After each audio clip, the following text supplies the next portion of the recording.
So I was scrolling my subscription feed on YouTube about a week ago when I saw a new upload from Charlie, aka Penguin0, aka Moist Critical, titled "It's Finally Time for This." I'm not sure what I was expecting, but it definitely wasn't this. I am happy to announce that the Dungeons & Dragons show that I've been teasing for like the last 4 months is finally ready. I regularly enjoy Charlie's content and I love D&D, so this was a really pleasant surprise. There was even a funny appearance in this kind of announcement video by the guys at Critical Role. Charlie, Matt here. Hey buddy, we talked about this. I really can't have you using that name at all. Please. Yeah, dude, it's like really confusing. In a week from that day, we would be seeing episode 1 in Charlie's new D&D show, Skill Check. I was pretty excited, if for any reason, curiosity. The day came and the video premiered, meaning myself and thousands of other people were able to watch it, basically chat with each other while it was happening. I have a lot to say about this debut for Skill Check, but if there was anything I took away from that premiere, it was that a huge portion of Charlie's audience were not exactly over the moon for Dungeons and Dragons. Hey, how's it going? My name's Cam, welcome back to Rogue's Roll Call. This is a very new YouTube channel here, in fact this is only my second ever upload, but I make videos about Dungeons and Dragons. If you're a DM, a player, or even just someone who has heard about D&D and maybe wants to play it or is interested in knowing more about it, then stick around. Lots more videos to come. So today we're chatting about episode 1 of Skill Check, Charlie's new D&D show. Giving your opinion on how other people play D&D is normally something that is super unnecessary. At the end of the day, as long as everyone playing is having a good time, then who cares what I or anyone else says. In this case though, it isn't just a group of mates playing D&D. There's a set, there seems to be a production team, and by all accounts it looks like the intention is for Skill Check to be a show, like a lot of the other D&D shows on YouTube. And with that in mind, knowing that at least part of the purpose of Skill Check is to entertain an audience, I don't think there's anything wrong with chatting about how it went, what worked and what didn't. Although I am going to actively avoid trying to make too many comparisons between Skill Check and other live shows like Critical Role. I may mention Critical Role and some other D&D shows here and there just to illustrate a point, but at the end of the day, Critical Role is a group of veteran players, all of which are professional actors and have been making that show for like 10 years. Skill Check is a brand new show with, to the best of my knowledge, at least a few players who are completely new to D&D. I'll also let you know in advance that I do like Charlie and his content. As someone with a sense of humor drier than a moth's snatch in a sandstorm, Charlie's content usually resonates pretty well with me. So when I heard that he would be diving into my favorite hobby as well, I thought it was awesome. Despite all of the negatives that I'm going to be talking about in this video, and there are quite a few, I hope that Charlie keeps doing this. I hope he keeps Skill Check going. I truly believe that once everyone in Skill Check finds their footing, this could be a great D&D show. What we're talking about today is episode 1. It's brand new, so it makes sense that there would be some flaws here and there. Anyway, I want to talk about the cons first, and then I want to get into what I think worked actually pretty well for episode 1. But before we get into all of that, let's quickly talk about this. The reactions.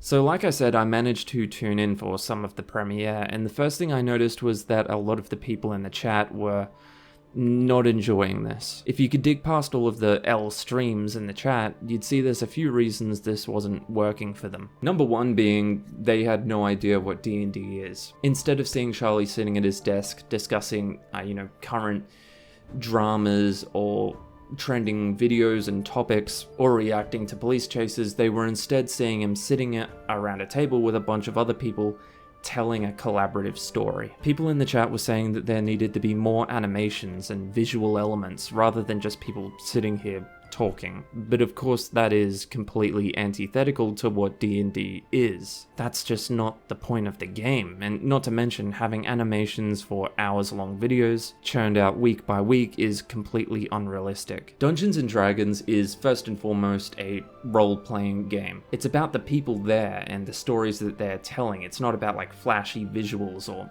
colorful effects. D&D is a pretty hard pivot from Charlie's normal content, which is completely fine in my opinion, but there were a ton of people in the chat that just didn't understand what was happening. In the grand scheme of things, D&D is kinda niche, so it's understandable that a lot of people wouldn't know what they're watching. That's fine. However, it is pretty disappointing how that confusion almost immediately translated to outright hostility. People were talking mad shit simply because this isn't what they were used to. Number 2.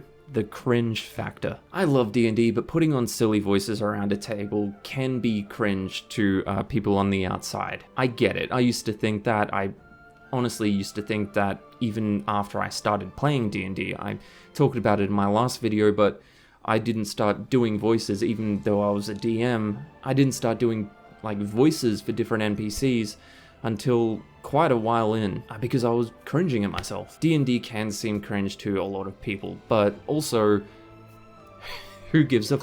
People who are already D&D fans just aren't gonna blink at the voices and the silliness. But whether you see it as a good or a bad thing, Charlie has cultivated a huge audience of people who generally call out and laugh at people for being cringe. And I'm not saying that content is an issue. I think it's fine to have a chuckle about viral stuff that makes us cringe a bit. That's fine. That's some of my favorite content on YouTube and from Charlie in particular. But to a lot of his viewers that aren't familiar with D&D, they were seeing him take part in something that they think they would normally be pointing and laughing at. 3. Boring. ?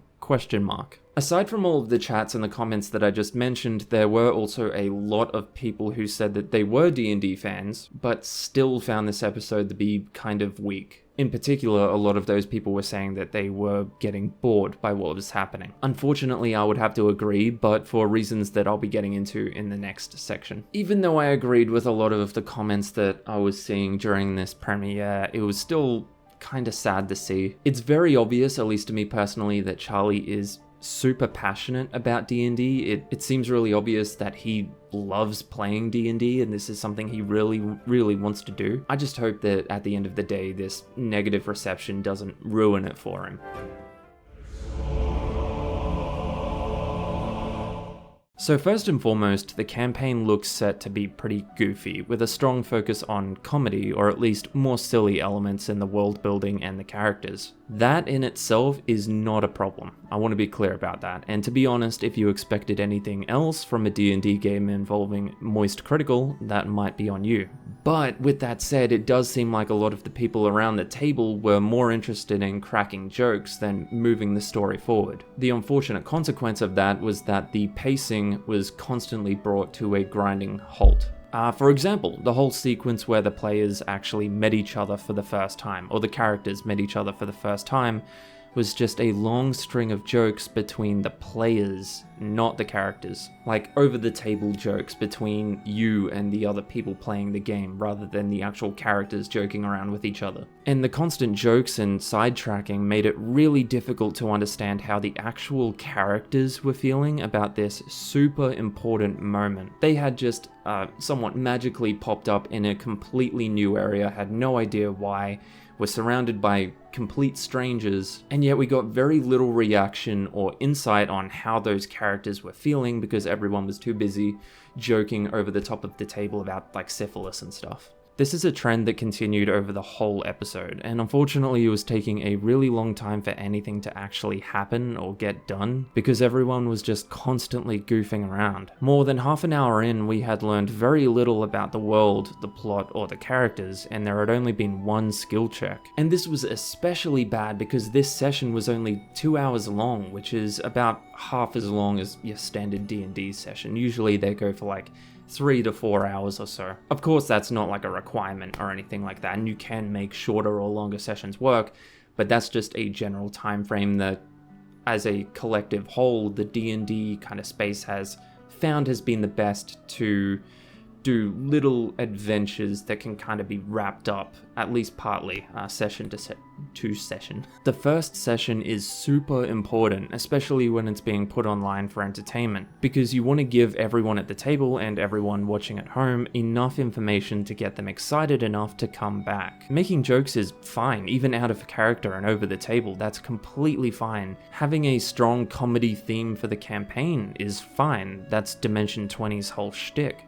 But in my opinion, it only works if the comedy serves the story and the characters, not the other way around. Look, like I said, it's episode 1. I'm really trying not to be too harsh on this because it's essentially the pilot episode. I'm really just talking about general stuff that I would like to see improve going forward. I'm sure that the pacing and the tone is something that everyone at Skill Check will get better at as the story progresses, and especially once they get more acquainted with their characters' personalities. There was something that everyone did at the very start of this episode which I really didn't like. When most of the players were introducing their characters, they also gave a rundown of their backstory. I'm sure there's a lot more to those backstories, but they still gave like a overview summary of their backstory. Unfortunately, one evening I maybe had a bit too much to drink and a few of my friends were kidnapped.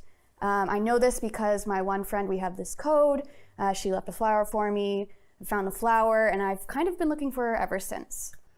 Valar's clan were some of the most skilled shield fighters. They were always the first in the battle, and together their shield work was impenetrable. There was a day when Valar's parent, Celestial Exo, fell from the light and turned to hell. And when that happened, all the other clans of Aasimar kind of turned against Valar's clan and exiled his clan out into the wasteland. Maybe it's just my personal taste, and maybe that's something that a lot of D&D players do, but I strongly believe that almost everything about your character's backstory should be kept to yourself until you reveal it in character, in the story. That way the other characters can learn about your character and get an idea of their personality or where they came from, that kind of stuff, as the story progresses. Some of the best D&D moments that I've had as a DM has been watching my players roleplay together and learn about each other's backstories in character. Not only does it add to the story, but it also helps the personal bond between the characters and the players. For example, maybe one of the characters is super distrustful, and after many adventures and encounters, and after warming up to the other characters that they've been traveling with, they finally lower their guard and they start to let the other characters in and they reveal some of their backstory. Now, not only are the other characters learning about this backstory, but the other players are as well, and that's rewarding for them. They get to learn something new. It's fun. That's a really special moment, and I think having that mystery around your character is also great because other characters won't really know how they should approach talking to your character or engaging with or knowing what to expect from your character. You get the point. This kind of thing happened a few times during the episode as well, and not just from the players but the DM as well. Various story moments that should have been revealed in the story to the characters but was given to the players as exposition. Far be it from me to tell other DMs how to tell their story, but I just personally believe that it's always better to give as much of the information as you can to the characters, not the players, if that makes sense. So I really want to avoid just coming off as mean with this next one, because this next con I'm going to talk about is the most targeted, I guess you could say. The character of Foray and Caleb, I think his name is, Caleb's way of playing him came off pretty obnoxious. Having a slightly unlikable or annoying character is fine, that's great, but Foray had a habit of derailing story beats by being unnecessarily confrontational, and Caleb himself seemed to have multiple moments where he was getting annoyed or angry over the actual table. Now maybe that's just his sense of humor, I don't personally know him so I don't know, but his style of player is something that gets discussed all of the time in D&D community circles. And to some people, that kind of player is considered a red flag. I actually think that Foray is one of the more interesting characters in the bunch. He definitely is the most, defined character, I guess. I mean, when Caleb's, telling you what his character's doing, you can really see it. You get an idea of who this character is, their personality, even what they look like, just from the sound of his voice, what kind of person this would be. But unfortunately, that personality that we're so easily seeing isn't a great one to watch, at least so far. Hopefully Caleb does take it down a notch going forward and lets everyone else take the lead here and there. Main character syndrome is a notorious issue in D&D, and hopefully that isn't what happens going forward. On that note, having 7 players and 2 DMs is... it's a choice. 7 players would be considered a lot, maybe even too many to most experienced DMs. But I mean, it can work. Sorry to make another comparison here, but again, Critical Role does it. Although I want to stress, they are very experienced performers and their DM is Matt Mercer. I was relieved to see that only one DM would be running the game at a time, but I'm still not sure I understand why there's 2 DMs at all.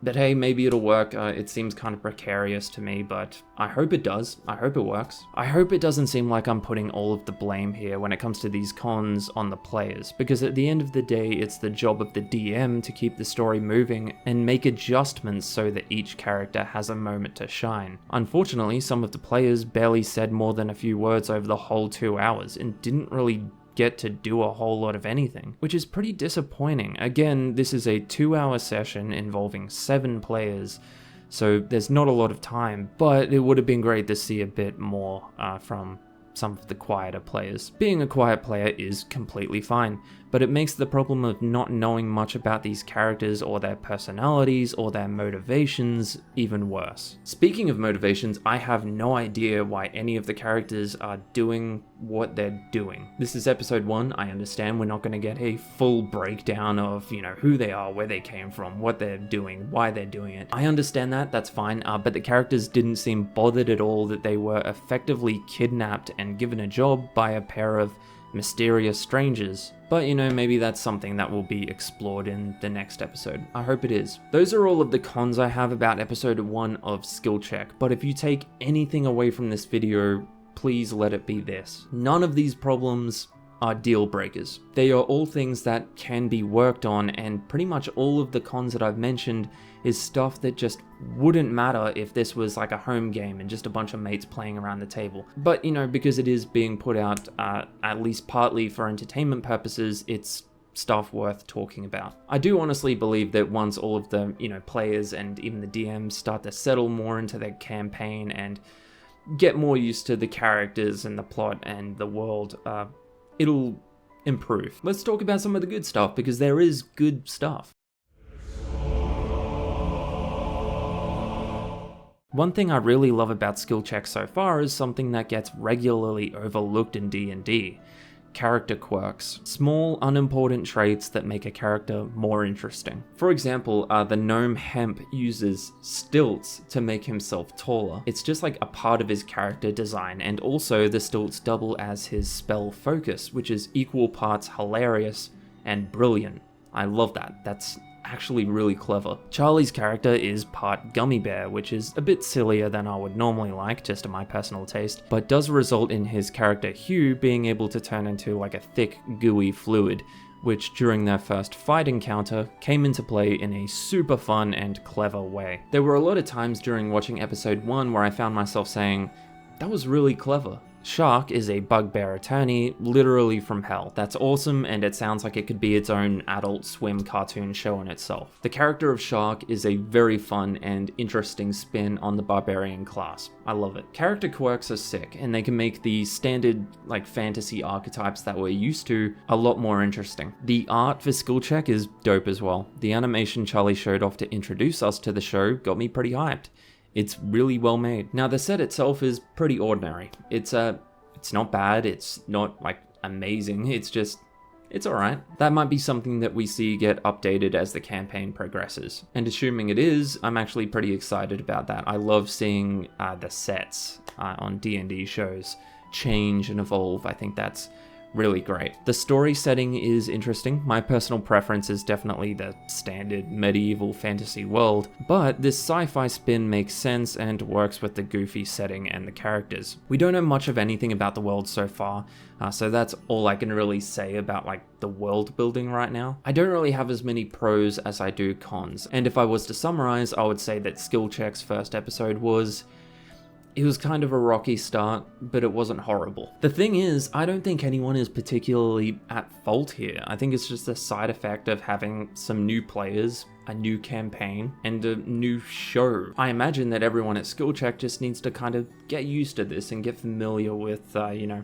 how these characters in this world and the plot are going to work, and I imagine they'll settle into the grooves. There's very few pilot episodes of TV shows that people praise. It's especially true with collaborative storytelling that you have to settle into the groove of the world and the characters and the story that you're playing. I'm confident we can see this happen with Skillcheck, and I'm interested to see how it goes from here. At the end of the day, I love that Charlie is playing D&D. Like I've said a few times, he is clearly very passionate about it. You can tell when he was announcing this that he was like giddy. He was really excited to do this. So despite everything I've said, I hope he's having fun. I hope he continues to have fun. At the end of the day, as long as the players are having fun, nothing else I've said really matters. If Skillcheck introduces even a few new people to D&D and they end up loving it, I would call all of this a great success. Did you watch episode 1 of Skillcheck?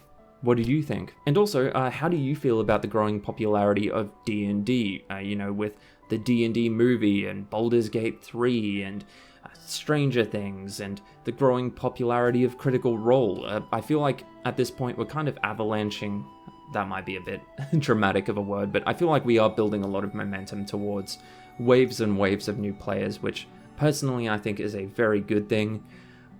I know it's a bit of a hot topic for debate when it comes to the more veteran players, because there is a very real concern that a lot of these new players are just going to come in and change things that they don't want changed, or just disrespect the game in general, or even just the fact that it's becoming so popular when it's something that a lot of the veteran players were mocked for so long. I understand that being pretty frustrating. Anyway, thanks for watching. Stick around for plenty more Dungeons and Dragons themed videos. And you know what? Go ahead and tell your DM that I said you can roll with advantage.